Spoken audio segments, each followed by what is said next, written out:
What's up, everybody? Happy Friday. Hope all you had a great day and are continuing to have a great night. Um, Getting into this episode of GH, I will give Austin this. Austin knows how to read the room. See, Ava think that she convinced Sonny that everything's on the up and up. Austin knew how to read the room. He knows Sonny ain't convinced. He knows Sonny don't like him. Sonny don't trust him, and he know it. But Austin is giving. He's starting to creep me the hell out with the way he is with Ava. Like he really is. Like he pushing up on her and stuff. She made it abundantly clear they are not an item. She don't want him. They are not lovers. She's told him this more than once. She's even said it to Nina. Ain't nothing going on between them. They had sex one time. That's it. That's the last time. That's the first and the last time he gonna get some of that Hello Kitty. So he better go on somewhere. And then on top of that, he started rubbing on her leg, like her thigh and stuff like that. I said, oh, hell no. He's giving me creep vibes, like he might try to do something if she refused. And you know what I'm talking about. One night he tried to come over and try to get a little bit more of that kitty, and she say no. He strikes me as the type that won't take no for an answer. Like the way he rubbing up on her thigh and stuff, especially after she made it perfectly clear she don't want him in that manner. You know what I'm saying? He's still persistent. It's like, yeah, I was hoping she would have took that knife on that table and just cut him up, gut his ass like a fish, because obviously he's not getting the memo. You know what I'm saying? Now he trying to sit here and get Mason involved in this, trying to get Mason to handle the Sonny situation. I'm like, sir, all of y'all can go. Because I'm ready for Ava to boss up on that ass. Because this ain't the Ava that I know to sit here and allow folk to just run over her and be blackmailed. No, she need to get out of this situation. Because I'm getting tired of Austin. Like, he's giving me serious, disgusting creep vibes. Like the way he was touching on her, I was just like, yeah, no, you can go now, because now you violating. Like, he is seriously violating. So anyway, moving on from that, this situation with Sasha is like torture porn at this point. Because why are they giving the women on this show so many mental breakdowns? Like, a lot of the women on the show get mental breakdowns, but yet I noticed that a lot of the men are not being sent to Shady Brook or Ferncliff or none of those places for having mental issues and nothing like that. Sonny got bipolar disorder. I don't see that man going to see no therapist. You know what I'm saying? It's like, but yet they give the women all these mental issues. I don't get it. But I'm tired of what they doing to Sasha. Like, it is just straight torture porn at this point. Every time you think she's finally getting her life together, boom, boom, here we go, another mental break because somebody's trying to keep her that way. Like, this doctor and Gladys are going straight to hell. And who the hell Gladys thinks she is, trying to stop Robert and Diane from going in that room? First of all, move your ass out the way. You ain't got no authority over here. Just because you somebody power of attorney don't matter. Move your ass out the way. First of all, that's the DA. She's her attorney. And Diane is the attorney. Get your ass out the way. Move. Because I would have told her, had it been me, I would have told her, listen, you either move or I'm about to move you. Which one you want to do? And when I move you, it ain't going to be in a loving, tender kind of way either. I'm going to pick your little ass up and move you to the side. Very aggressively. So you might want to step off. I was just so shocked though when that doctor just jammed that needle in her arm. I'm like, sir, like, what the fuck? You need your medical license taken away from you immediately. What doctor say? Stat. That's what he need. His license revoked. Stat. Because him and Gladys are just going straight to hell with gasoline drawers. I'm just saying. Then sitting there recording the conversation. I was so pissed. Talking about, oh, I'm duty bound to report what was said. I need Sam or somebody to get on this case.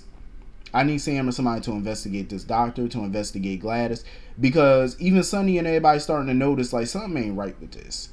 And on top of that, they trying to send Sasha to Ferncliff. I'm like, oh, hell no. Shady Brook, okay, but Ferncliff, that's too much. Ferncliff is much. It is a bit much. That's not for somebody like Sasha. But I think Sonny and them are starting to put the pieces together, because now even he questioning what the fuck going on. Because just a few weeks ago, Sasha was all giddy. She was back in her right mind. She's been doing well. And she was ready to shut that whole guardianship stuff down. And now all of a sudden it's changed. Sonny and them are not stupid. They know something ain't right. And at some point they're going to start pointing that finger at Gladys. They should be doing that now because Gladys was against it. If Sonny recalls his conversation with Gladys, he'll remember she was against Sasha cutting off the guardianship. So that's a clue right there that leads to her. Because she was protesting it ever since Sasha mentioned it. The only one protesting. Everybody else was happy and felt like Sasha finally, got a hold of herself. She's finally in a good mental place. Now all of a sudden all this stuff happening to her out the blue. All these breakdowns and stabbing folk. No. Gladys need to go down at this point. Anyway, moving on from that. I feel bad for Curtis. I'm not shocked. I feel like they're going the route that they kind of went through with Sonny when Sonny got shot and he was, wheelchair bound and stuff like that. I feel like with some good physical therapy and whatnot, I feel like Curtis is going to regain the use of his legs. I definitely think he will. Because doctors, they'll tell you one thing or be like, oh, well, the chances are slim. I mean, even if there's a hope that you can get your mobility back, just hold on to that hope, that slither of hope. Because I feel like with some good physical therapy and him staying in shape and stuff like that, doing the work that they want him to do, he can get his mobility back. He can get his legs back up and running again. Because I feel like he might not be, in a wheelchair forever. I definitely don't think he will be. But I don't blame him for wanting to sit there by himself and process that, because that is a lot to process. Because I couldn't imagine a doctor or anybody telling me something that you use every day, you may not be able to use anymore. You know what I'm saying? I would dread that. I would dread it. Like, I wouldn't know how to respond to that. You know what I'm saying? I couldn't imagine being told something like that. I wouldn't know how to react. I really wouldn't, to be honest. But I think he's going to pull through. He definitely going to get his stuff back, and he's going to be back better than ever. So moving on from that, Jocelyn and Carly were back. Ugh. I was so happy with the little break we got from Jocelyn and Carly. I was happy with it because I was like, yo, I enjoyed having that little break from them. And now we're back to the same old whiny bullshit. Jocelyn sitting there bitching about Sonny. Oh, I'm pretty sure that bullet was meant for Sonny. Oh, Dex, you could have got hurt or you could get hurt. And Dex wasn't even there. So why is she even sitting there talking about what happened at the Metro Court? Dex wasn't there. So what are you worried about? He wasn't there. What are you bitching about? It's like every conversation with them always is about Sonny. It's like, do y'all not have nothing else to talk about? Damn. It gets boring. Like, that's why I don't understand why people root for them as a couple. I mean, don't get me wrong. You can root for whoever you want. But it's like, for me, I don't see it. I don't see what's rootable about them. It's like they have the same one-note conversation every single time. They might talk about something here and there that's a little bit different, but most of the conversation is dominated by her hatred or dislike of Sonny. Always. And it gets boring. It's like, as a couple, y'all ain't got nothing else to discuss. Like, it's like, damn.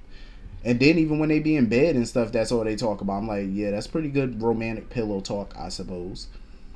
I wonder who was on that phone calling her, because she seemed surprised and all that. And I'm like, who the hell calling you with news? I wonder if that news that she got on that phone was about Bobby. I wonder. That's interesting. Cause I was wondering when they were gonna get the news of Bobby's demise. Cause I don't know when that's supposed to be coming up. But I'm glad Sonny actually told Dex to tell Austin. You know what I'm saying? Keep eyes on his ass, and hopefully Dex is smart enough to be discreet. Not to be seen, not to be noticeable, stay in the background, don't be all obvious and out, you know what I mean? Like, learn how to be discreet. Discretion is the better part here. So anyway, moving on from that, Carly and Drew, they sicken me. Drew pissed me off yet again because he not even thinking about his daughter. Like, I just feel like he doesn't really care for his child. And here he go yet again offering Aurora to sell Aurora to help Carly. So basically, it's like F your own daughter, basically. You don't care about her future. I mean, don't get me wrong.